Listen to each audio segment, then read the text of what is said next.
안녕하십니까, 박사호입니다. 이틀 전 모스크바 시간으로 새벽 6시에 블라디미르 푸틴 러시아 대통령이 미리 녹화된 화상 메시지로 우크라이나의 무장해제, 나치즘 탈색을 목표로 한 특수 군사작전을 명령했습니다.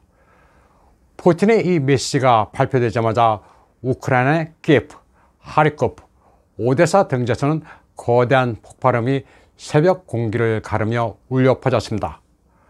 러시아가 새벽 여명을 기해 우크라이나에 대한 전면 공격을 감행했습니다. 100여 개가 넘는 이스칸데르 미사일을 발사해 외과 수술식으로 우크라이나의 군사시설물들을 마비시켰습니다.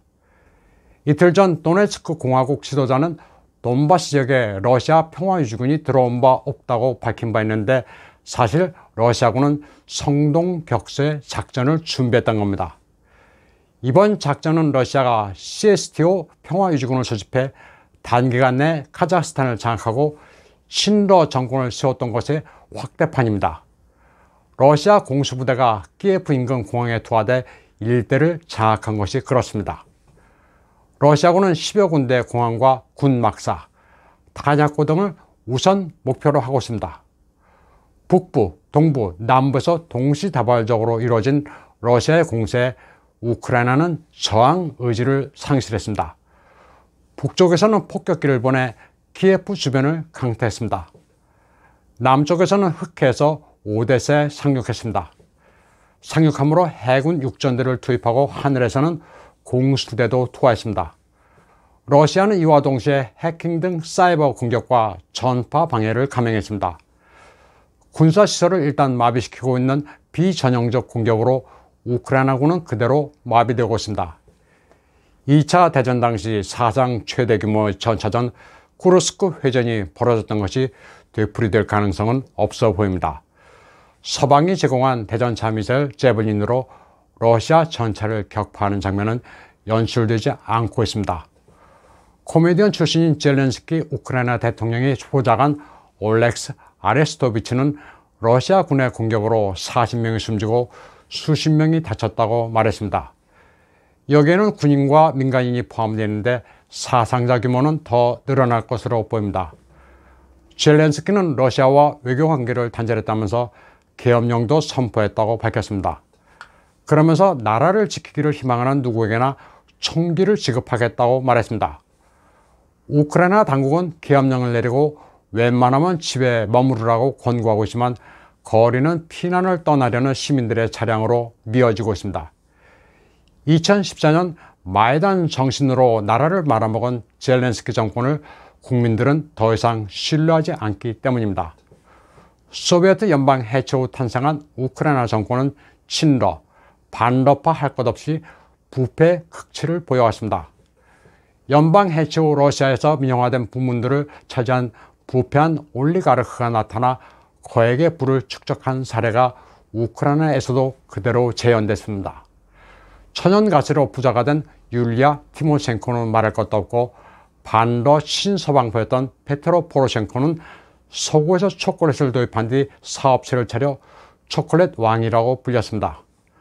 페트로 포로셴코는 반러파지만 돈바스의 친러 반군 세력에게 5,500만 달러 규모의 석탄을 팔아주겠다고 했다가 반역죄로 기소됩니다. 포로셴코의 뒤를 이은 슬루가 나로다, 국민의 정당 소속 젤렌스키는 뭔가 참신할 것 같은 기대를 모아 대통령에 당선됐지만 동료 코미디 극단원을 대거 내각에 등용했습니다. 그리고 국내 정치는 물론 국제 무대에서 현실과 시트콤을 구별하지 못하는 좀 이상한 사람이란 평가를 받아왔습니다. 우크라이나는 국가 소멸의 모든 면을 갖췄습니다. 주요 산업 부문을 올리가르크부터 빼앗아 국영화한 푸틴의 러시아와는 정반대로 국가를 운영해왔습니다. 서민과는 동떨어진 거대한 부를 장악한 올리가르크들이 모두 총리와 대통령을 해왔습니다. 그리고 그 과정에서 해외 정객들, 그리고 각국의 민간 정부를 전복하려는 NGO와 결탁해왔습니다. 조 바이든의 아들 헌터 바이든이 이사회 멤버였던 브리스마 홀딩스도 우크라이나 에너지 회사였습니다. 당시 헌터 바이든의 행각을 조사하려던 우크라이나 검찰총장은 미 부통령이었던 조 바이든의 압력으로 해임되기도 했습니다. 우크라이나는 여러 면에서 미스테리한 점이 많습니다. 이번에 푸틴이 전격적인 군사작전을 감행한다는 우크라이나에서 미국이 비밀리에 운영하고 있는 바이오 웨폰스 랩 때문이란 이야기도 파다합니다.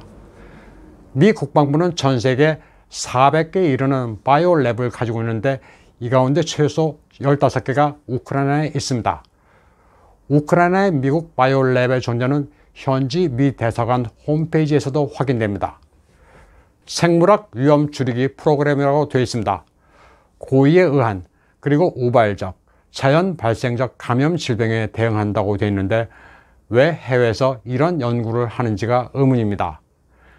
바이오랩이 들어선 이후 사고도 빈발했습니다. 2009년 체르노폴에서는 출혈성 폐렴이 발생해 450명의 우크라이나인들이 감염됐고 2011년에는 콜레라로 33명이 숨졌습니다. 2016년 1월에는 20명의 병사가 하리코프에서 인플루엔자와 유사한 바이러스에 감염돼 숨졌고 200명 이상이 병원으로 이송됐습니다. 2달 후에는 364명이 숨졌습니다. 이 밖에도 각종 전염병이 빈발해 많은 이들이 숨졌습니다. 이런 점 때문에 야누코비치 전 대통령은 2013년 미국과의 생물학 연구 협력을 중단했습니다. 그러나 2014년에 집권한 포로셴코는 이를 다시 재개했습니다. 그래서 야누코비치의 실각을 이와 연관해 생각하는 이들도 있습니다.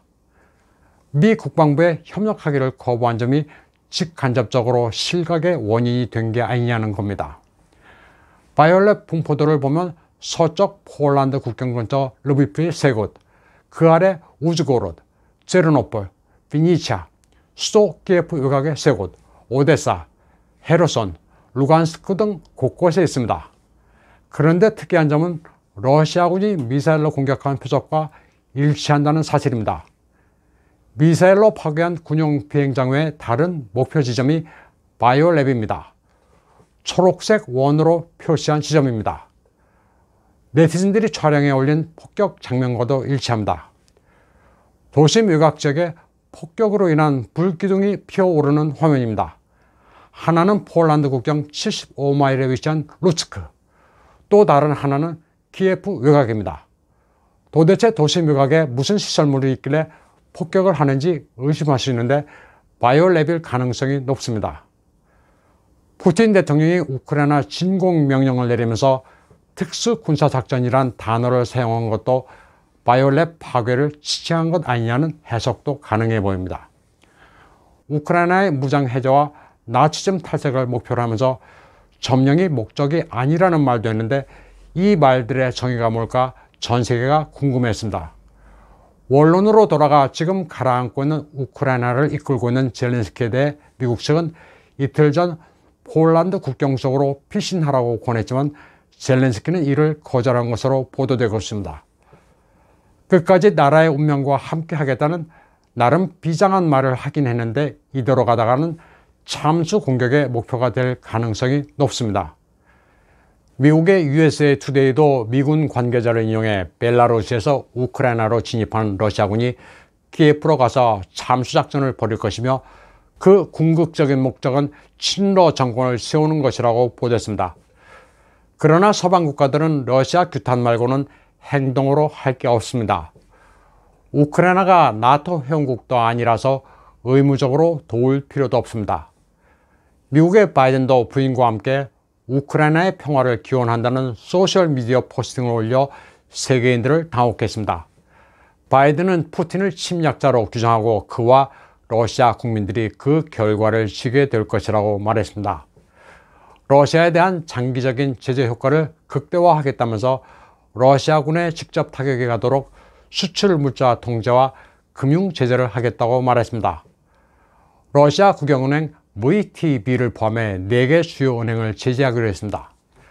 그러나 이번 제재에 러시아를 스위프트 코드에서 제외하는 극단적 조치는 아직 포함되지 않았습니다.